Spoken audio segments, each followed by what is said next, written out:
इस कार्यक्रम के पुण्यार्जक श्री विनोद कुमार जैन, मंजू जैन, अजय ऋतु जैन, गुरुग्राम, श्री आदिनाथ दिगंबर जैन मंदिर, भीम गली, Vishwasnagar, Delhi 32, Shri Pankaj Jain, Sarika Jain, Manik Vihar, Delhi, Shri Sandeep Jain, Reema Jain, Tanmay, Chinmay Jain, firm tracks and engine, Vishwasnagar, Delhi, Shri Surendra Kumar, Kusum Jain, Rahul, Anant Jain सह परिवार, सहदेव गली, विश्वासनगर, दिल्ली, श्री मनीष जैन, आशिता जैन, अक्षत जैन, अभिषेक जैन, दिल्ली, श्री ब्रिजसेन, सुनीता जैन, शोभित, सृष्टि जैन, निर्ग्रंथ जैन सह परिवार, अर्जुन गली, विश्वासनगर, दिल्ली 92। शांति धारा के लिए संपर्क करें 9784857991। किसी भी राशि के लिए कोई आग्रह नहीं है। अति प्राचीन मनोरथपूर्ण मुनि सुव्रतनाथ अधीक्षक क्षेत्र हस्तेड़ा जयपुर से 65 किलोमीटर की दूरी पर सीकर रोड पर स्थित है। यहाँ 880 वर्ष प्राचीन विक्रम संवत 1209 1008 श्री मुनि सुव्रतनाथ भगवान की भव्य प्रतिमा विराजमान है। यह अधीक्षक क्षेत्र प्रवासी समाज द्वारा संचालित है।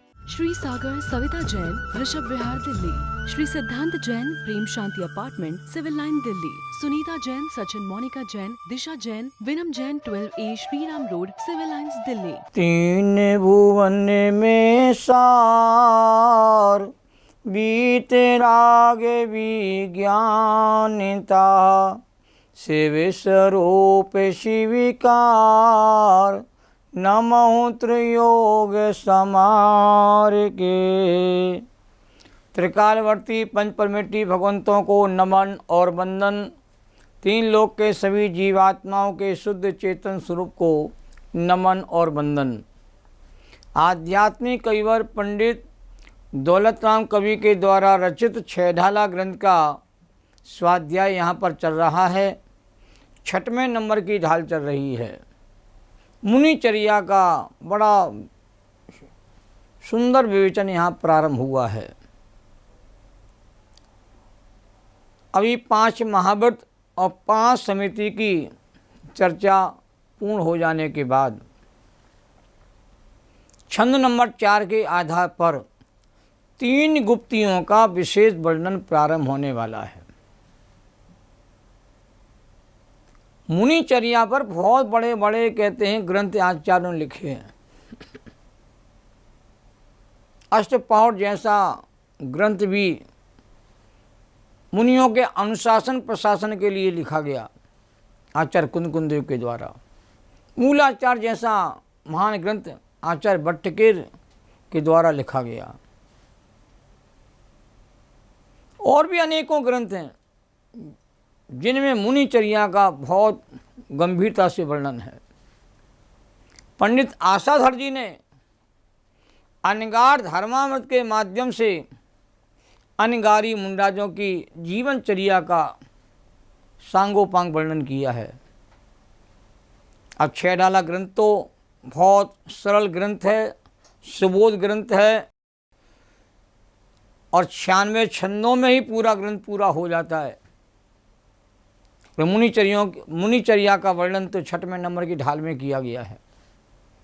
तो 3 गुप्तियों का जो वर्णन आज हम प्रारंभ करने वाले हैं और 5 इंद्रिय विजय का विशेष वर्णन आज भी प्रारंभ होगा और अगले अंक में भी प्रारंभ होगा। छंद इस प्रकार है। सम्यक प्रकार निरोध मन वचिकाय आत्म ध्याविते तिन सूत्र मुद्रा देख मृग गण उपल खाज खुजावते रस रूप गंध तथा परस अरु शब्द शुभ अशुभाविने दिन में न राग विरोध पंचेंद्रिय जयन पद पावने। बड़ा मार्मिक छंद है। 3 गुप्तियों का इससे सुंदर निरूपण और किया नहीं जा सकता सरल भाषा में। अर्थ देखिए, वीतरागी निर्गंत मुनिराज जब मन वचन काय को सम्यक प्रकार माने भली भांति, निरोध माने नियंत्रित रोक कर, आत्मा माने अपनी आत्मा को, ध्यावते माने ध्यान करते हैं। तब उन मुनियों की सुथिर माने स्थिर शांत, मुद्रा माने आकृति को देखकर उपल उन्हें पत्थर समझ करके मृगगण हिरण आदि जानवरों के समूह, खाज माने अपनी खुजली को, खुजावते माने खुजाते हैं। जो अशुभ अर्थात अप्रिय और सुहावने माने प्रिय, पांचों इंद्रियों संबंधी, रस माने पांचों रस, रूप माने वर्ण गंध, फर्श माने स्पर्श और उस शब्द हैं, तिनमें उन सभी में राग विरोध ना, राग और द्वेष नहीं करते हैं। इसलिए वे मुनिराज पंचेंद्रिय जयन माने पंचेंद्रिय को जीतने वाले, पद पावने माने पद को प्राप्त होते हैं। ये शब्दार्थ हुआ है। अब विशेषार्थ के माध्यम से इस छंद की गहराई को आपके सामने रखने का प्रयास करते हैं कि वीतरागी निर्गंथ मुनिराज, हमारे मुनिराज निर्गंथ भी होते हैं और राग द्वेष से रहित भी होते हैं। वीतरागता निर्गंथता मुनिराज का असली स्वरूप है। मुनिराज के द्रव्यलिंग और भावलिंग की दृष्टि से भी दो प्रकार के भेद कहे जाते हैं, द्रव्यलिंगी मुनिराज, भावलिंगी मुनिराज। तो वीतरागी निर्गंथ मुनिराज सम्यक प्रकार से अपने मन वचन काया को नियंत्रित कर या अपने आत्म स्वरूप का ध्यान करते हैं, निस्वरूप का ध्यान करते हैं। तो उनकी स्थिर शांत मुद्रा को देख करके जंगल के हिरण आदि पशु उनको पत्थर समझ करके अपनी देह की खाज खुजली कहते हैं मिटाते हैं, अपनी वेदना को दूर करते हैं मुनिराज के निमित्त से। कई बार कहते हैं कि सम्यक प्रकार से मन वचन और काय का निरोध करके निज आत्मा का ध्यान करना ही गुप्ती है। परमार्थ से निजी आत्म स्वरूप में अपने उपयोग को गुप्त करना गुप्ती है। जो उपयोग आत्मा में स्थिर होता है तब मन वचन काय की प्रवृत्ति सहज रूप से रुक जाती है और यही परमार्थ गुप्ती है। और गुप्ती के बल पर ही कहते हैं मुनिराजों की असंख्यात गुणी निद्रा होती है। चौथे नंबर की ढाल में कहा था, कोटि जन्म तप तपें ज्ञान विन कर्म झरें जे, ज्ञानी के क्षणमाई त्रिगुप्ते सहज तरें ते। करोड़ों वर्षों तक कोई अज्ञानी तपस्या करता है, उतने कर्मों की निद्रा नहीं कर पाएगा। उतनी निद्रा कहते हैं मुनिराज गुप्ती के माध्यम से कहते क्षण मात्र में कर लेते हैं। अपने स्वरूप में गुप्त हो जाना ये अद्भुत कला है। अपने स्वरूप में लीन हो जाना, तल्लीन हो जाना, ये अद्भुत महानतम कार्य है। ये मुनिराज अपने स्वरूप में बार बार गुप्त होते रहते हैं, इसलिए गुप्ती का पालन करते हैं। यहाँ अस्थि और नास्ति से गुप्ती का स्वरूप बताया है। मन वचन और काय की स्वच्छंद प्रवृत्ति से, मन वचन और काय की स्वच्छंद प्रवृत्ति से आत्मा के प्रदेशों में कंपन होने से आश्रय और बंध होता है।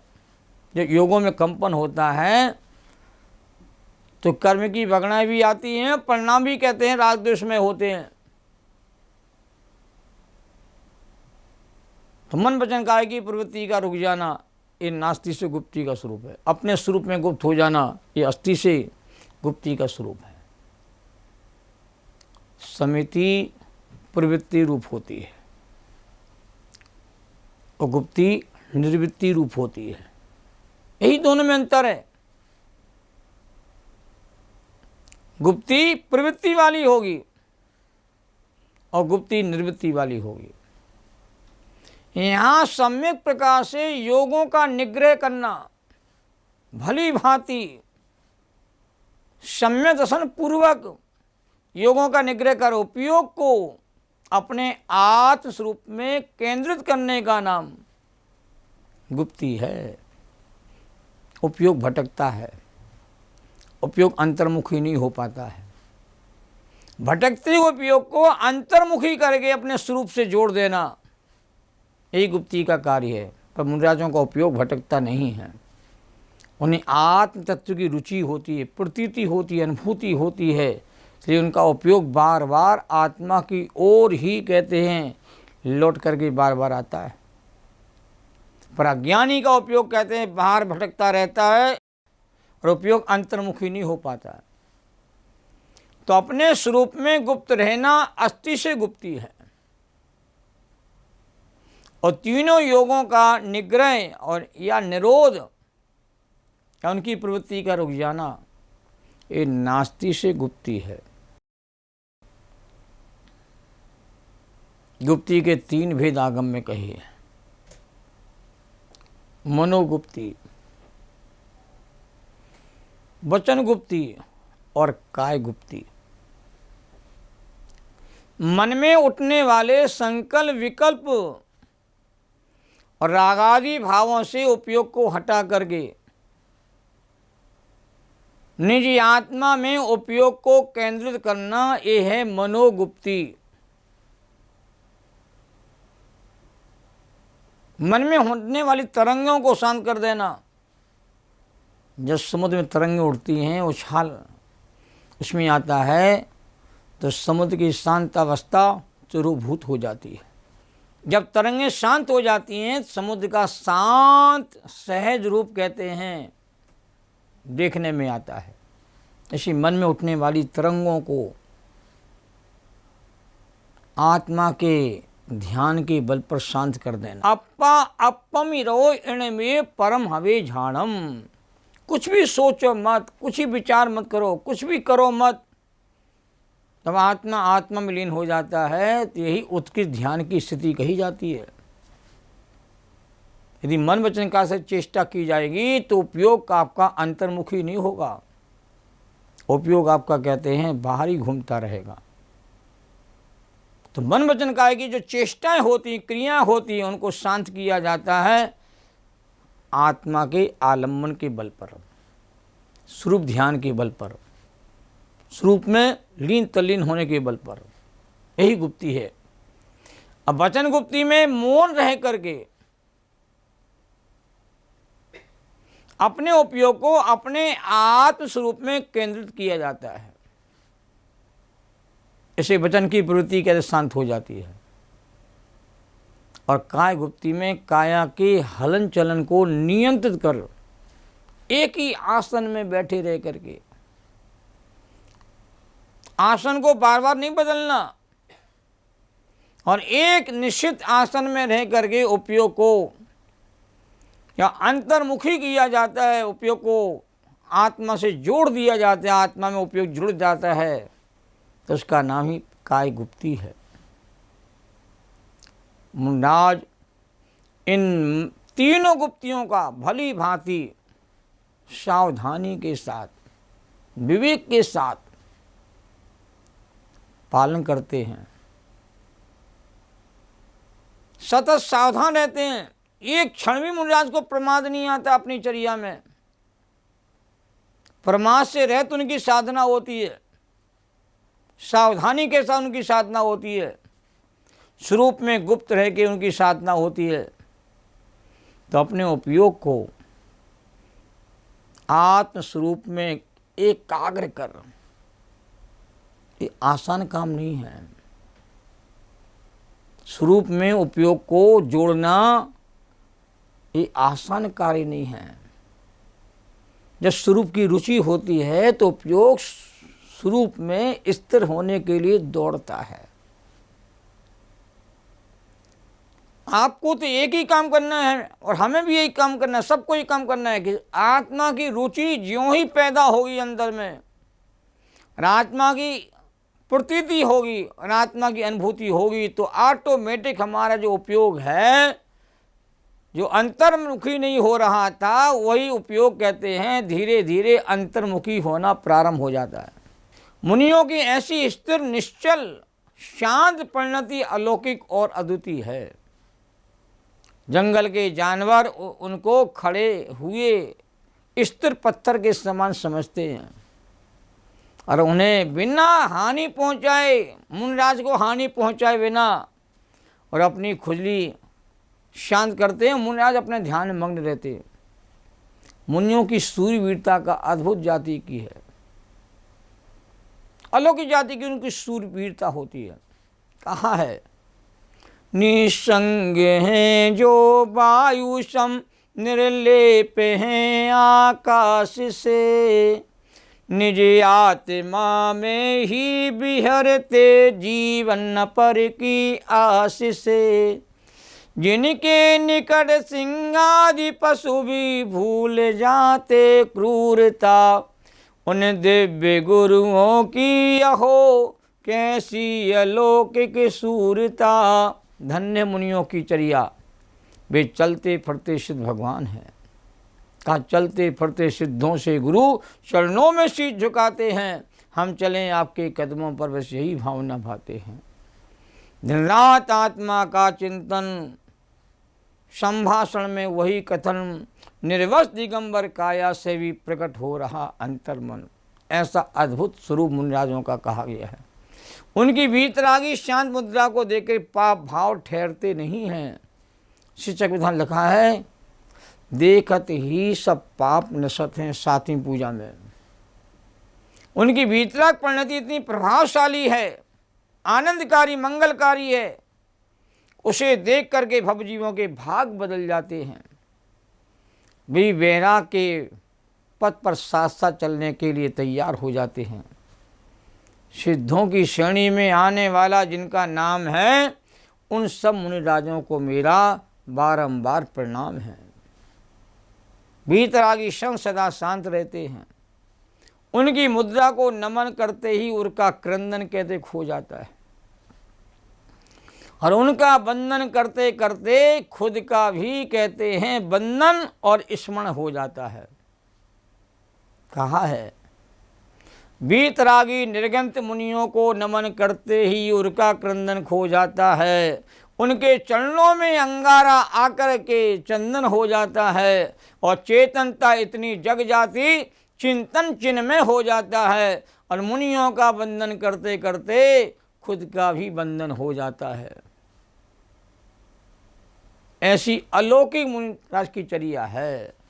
हे शांति त्याग के मूर्तिमान शिवपथ पंथी गुरुवर प्रणाम।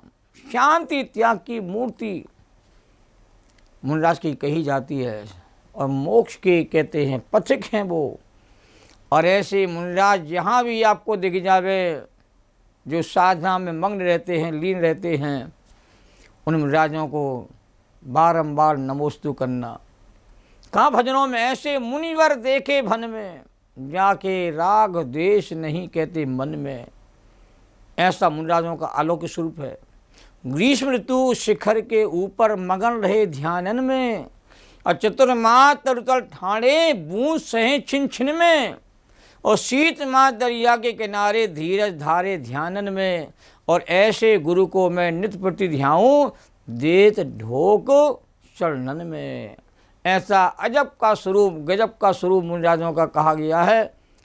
इस चर्चा को अब पूर्ण करते हैं, और पंचमी विजय की विशेष चर्चा को अगले अंग प्रारंभ करेंगे। जैनम जयतु शासनम। सभी साधर्मी जनों को सादर जय जिनेन्द्र।